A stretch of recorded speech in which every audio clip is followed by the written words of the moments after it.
With their loss to number 21 Baylor, Texas Tech falls to 0-6 in the Big 12, and it's the side of the floor that this program has been known for half a decade plus, that is starting to fail the Red Raiders. Hey, how's it going, everybody? I'm RC Maxfield here for the Back to 12 podcast, reminding you, if you haven't already, be sure to hit that subscribe button for the latest news and rumors when it comes to Texas Tech athletics all year long. We're your one-stop shop for the latest news, rumors, everything going on in athletics. We've got you covered right here on the Back to 12 podcast channel. All right, let's jump into this loss for Texas Tech as they do move to 0-6 in the Big 12, 10-8 overall on the season. And when you look at the box score, everything is kind of the same, really, except for one major category. But Texas Tech actually shot 2 percentage points better from the field. They shot better from three.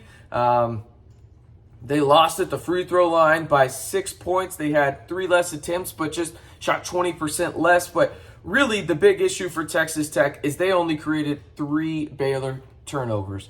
And this is the thing that kind of stands out to me with this team. It is a total 180 in terms of what this team is good at right now.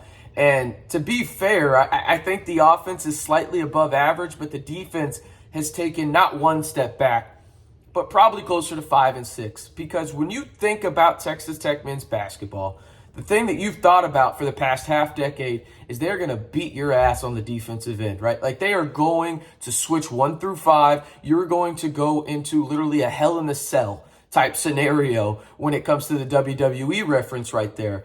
And Texas Tech right now, I think it's telling that the guys that they had after the Baylor game at the podium, which was Jalen Tyson and Kerwin Walton, all they wanted to talk about, even if the reporters asked them about the offensive end, all they wanted to talk about was defense. And here we go. We start out with Kerwin Walton. I'm not too worried about the offense. I think it's just defense for us. He then went on to say, we didn't get enough stops. That's the biggest issue. He then later on said this after another question. At this point, it's about energy. It's on all of us. No one played well defensively. Jalen Tyson said this about the defensive end. I got to bring more energy defensively. I've just got to play better. And now, to be fair to Jalen Tyson, I think Kerwin Walton said it better in the sense that it's not just on Jalen Tyson. Yeah, he does need to play better defensively. Good for him for having that self-awareness. I love that in a basketball player and really just an athlete. But Kerwin's right. No one played well defensively, right? They just didn't. Kerwin later on said this about the defense as well. All I really care about right now is the defense. Everyone is fine on offense. We ain't worried about that, right? And he's right. I don't think you should be, because you're in these games offensively, right? Like, you had Mark Adams actually say that in the press conference, that they tried to match Baylor blow for blow offensively. That's what they tried to do. That's why Kerwin Walton played so much more, is because they needed that impact shooter, right? And Kerwin, to his credit, I thought he brought a lot of energy defensively and actually made a couple of good plays, had a block in this game. You know, he's been somewhat of a liability defensively, and that's not trying to be too critical. It's just been kind of the truth. I thought Kerwin Walton actually played pretty damn well against the Baylor Bears. Now, when it comes down to it as an overall team, Texas Tech struggled defensively mightily. I mean, they just struggled mightily. And Mark Adams said this about it.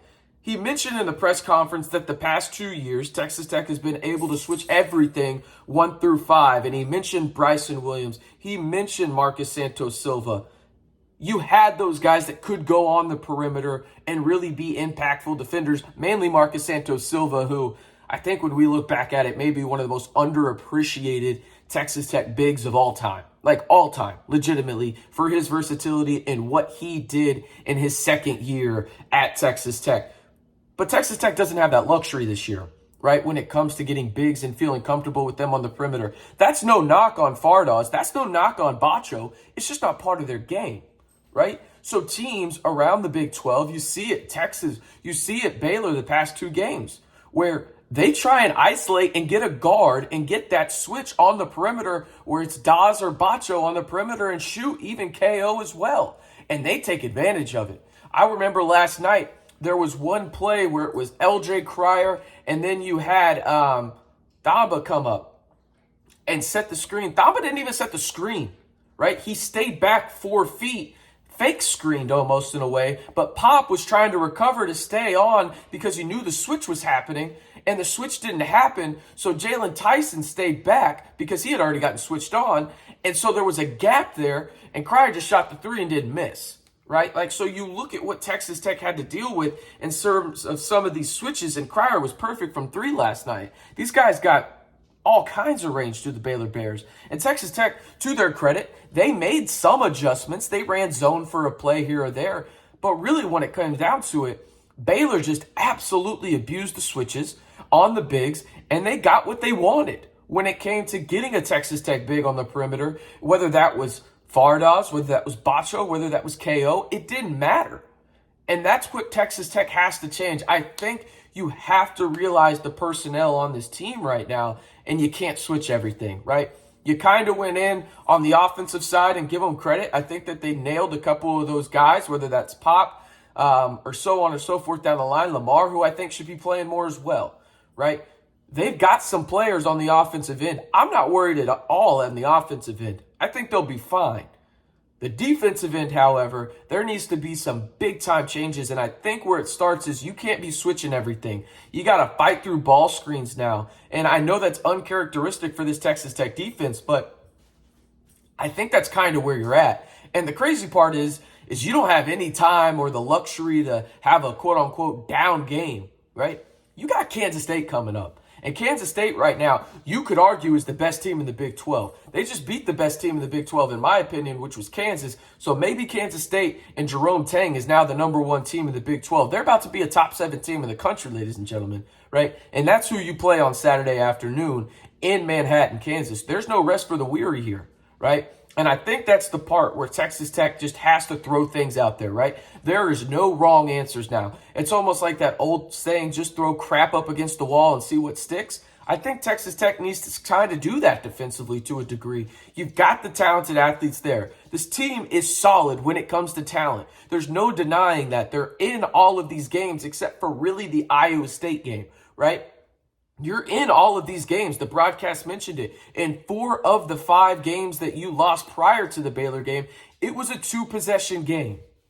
You're in there, right? Like you have the talent to compete in the Big 12. The problem is the defensive side of the floor, the foundation of this entire program is lackluster at best right now. And I want to give credit to Ryan Mainville. He tweeted this out. He does stuff with the Gambling Gauchos. Texas Tech is currently number 47 in KenPom's adjusted defensive efficiency.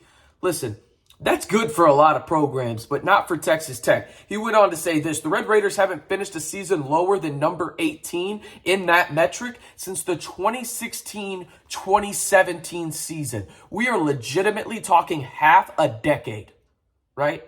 So everything that you built this program on and the heights that have become almost the standard for Texas Tech men's basketball, it almost feels like the bare minimum standard is to make the NCAA tournament. That's the bare minimum. And now that is in severe jeopardy because you're 0-6 in the toughest conference in America. You have to make pivotal changes on the defensive side, whether that's from a scheme standpoint or simple rotation standpoint, right? Throw stuff up against the wall and see if it sticks at this point when it comes to rotation, because I don't think there's any wrong in trying things, right? Like it may not work out, but at least try it to see, because I think you're at that point of the season where there's no wrong answers or no wrong ideas, I guess you should say, in terms of the rotations you should put out on the floor if you're Texas Tech. It's frustrating though, because I'll stand by it. And I might be the only one on this mountain. That's fine. I think this team is talented. That's the problem. I think they're talented. I think some of the rotations aren't great. I think you got to change some things on the defensive end when it turns to scheme because just of the roster construction. But overall, when I look at this team and I look at them play, you see some talented dudes out there. There's talented dudes on this team. It's just, is it going to come full circle for this team and all this talent molds into a good team? When will that happen? I'm not sure. Mark Adams says by February, hey, that's going to happen. Is it going to be too late at that point? It very well could be for Texas Tech. They are now 10-8 on the season, 0-6 in the Big 12, and a lot more questions have arisen than been answered these past couple games for the Red Raiders. One more time, I am RC Maxfield here for the Back to 12 podcast, reminding you to hit that subscribe button for the latest news and rumors when it comes to Texas Tech athletics. You can get it all right here on the Back to 12 podcast channel.